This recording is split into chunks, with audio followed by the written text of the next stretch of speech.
చాలామంది స్త్రీల్లో మనం మడమ నొప్పి చూస్తూ ఉంటాం. పాదం భూమి మీద మోపడానికి ఇబ్బంది పడుతూ ఉంటారు. అసలు ఎందుకొస్తుంది ఈ మడమ నొప్పి? అంటే లేడీస్‌లో కామనా? లేకపోతే అందరిలోనూ ఉంటుందా?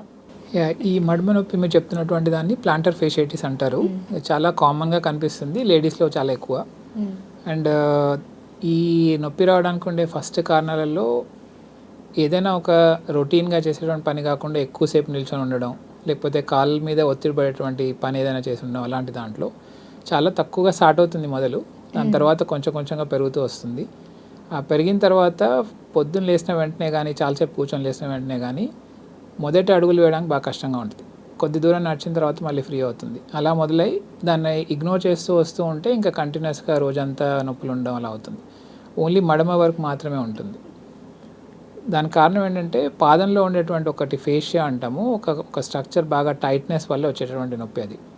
దానికి ఏం చేయాలి అంటే అది నరాలకు గానీ, ఎముకకు గానీ, కండరాలకు కానీ సంబంధించింది కాదు. సో, పెద్దగా బాగా తీవ్రంగా ఆందోళన పడాల్సినటువంటి కండిషన్ కాదది.